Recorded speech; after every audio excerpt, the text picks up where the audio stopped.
السلام عليكم. قبل ما ندخلوا في التفاصيل، تحية الأسود الأطلس على التشريف اللي شرفونا به وخلاونا نرفعوا راسنا الفوق.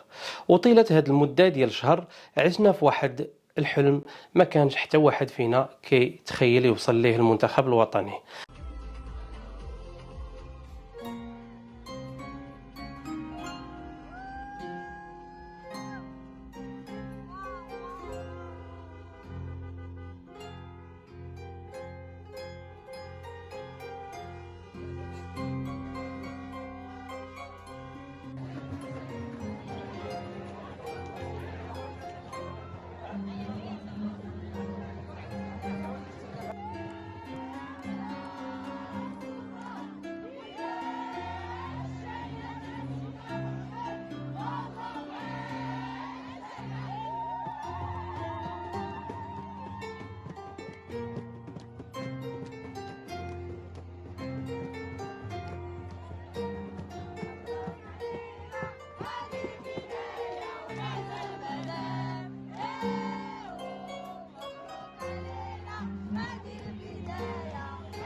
نصف النهاية أو المربع الذهبي كأول بلد عربي إفريقي مسلم كيوصل لهذا الدور هذا. شكرا لكم على القتالية ديالكم وخليتوا العالم كيعرف المغرب. الصورة اللي قدمتوها على بلادكم وخليتوا أحد المعلقين الألمان كيعلق على لقطة اللاعبين في الملعب مع الأمهات ديالهم وكيقول: هذه الصورة الحميمية مع العائلة لم نعد نراها في مجتمعاتنا الغربية التي تسودها الأنانية والمثلية الجنسية واندثار مفهوم الأسرة ودفئها وعقوق الوالدين ورميهم في الملاجئ، وبأن العائلة هي الدافع المعنوي اللي يخليك تنتصر. وهضر حتى على منتخب ألمانيا بأنه مشى ماشي باش يلعب الكرة وإنما مشى باش يدافع على المثليين وغلقوا فهمهم وكما شاف العالم كله. وخصنا نتعلموا من اخلاق ديال المنتخب المغربي وكيتمنى يمكن يشوف شي نهار الامهات ديال اللاعبين مع اولادهم في الملاعب الالمانيه. فشكرا لكم اسود الاطلس، رفعتوا راسنا.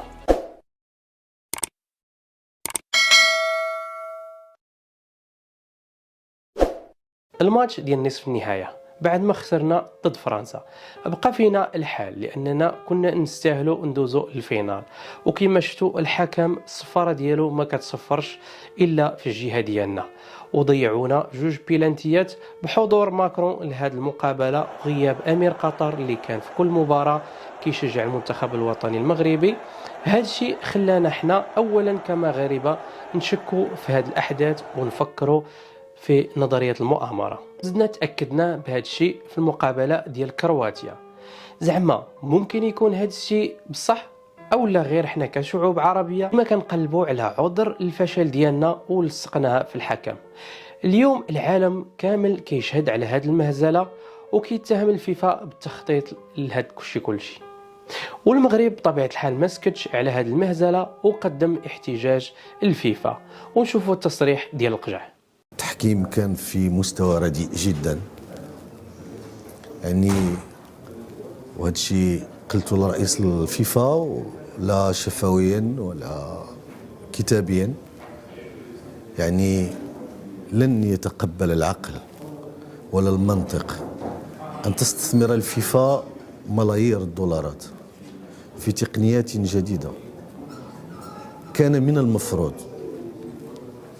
أنها تعزز منطق العدالة الكروية وتقلص من الأخطاء الإنسانية. ونشوفوا كذلك حتى احتجاج حكيمي على الحكم والحركة اللي دارها، وهذه الحركة هذه خلات الصحف العالمية كتهضر لأنها كتعني بأننا مقيدين، لأن الدول العربية والإسلامية أو الإفريقية ممنوع توصل الفينال لأن كرة القدم كيحتكروها غير هما اللي يفوزوا بها. هنا باش تعرف العنصرية والنفاق اللي عند الدول الغربية. وكاينين فضائح للفيفا قديمة مثلا في سنة 1982 تأهلت منتخبات عربية اللي هي الجزائر ومنتخب الكويت كأول بلدين عربيين كيتأهلوا. منتخب الجزائر في واحد المطاح في واحد المجموعة صعيبة مع ألمانيا والنمسا والشيلي، ولكن منتخب الجزائر انتصر على ألمانيا،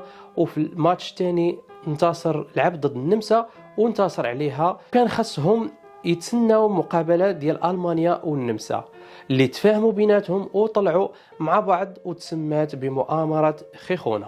وما يمشيوش بعيد، وفي كأس العالم 98 نفس الشيء كيوقع المنتخب الوطني المغربي. تعادل في الماتش الاول مع النرويج، والثاني خسرنا مع البرازيل، وفي الثالث كنا ضد اسكتلندا رابحين. كنا كنتسناو النتيجه ديال البرازيل اللي تفاهموا بيناتهم ودازوا بجوجهم للدور الثاني. وبل ما نهضروا على ايطاليا كيفاش دات نسختين متتابعتين في 1934 و 38. خلاصه الهضره، هاد الفيفا هي مجرد منظمه كتبزنز اللي يعطي اكثر بصحته الكاس. مارادونا سولوه قبل ما يموت واحد المره شكون اللي غادي يربح كاس العالم، قال لهم سولوا الفيفا. وسولوا حتى اللاعب ابراهيموفيتش على شكون اللي غيدي كاس العالم، وكان هذا هو الجواب ديالو. It's already written who will win, and you know who I mean.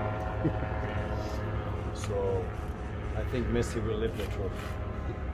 It's already written. وإلا بغيتوا تعرفوا شكون اللي غادي يربح كأس العالم 2026 ما عليكم إلا تسولوا الفيفا كيف ما قال لكم مارادونا وإبراهيموفيتش.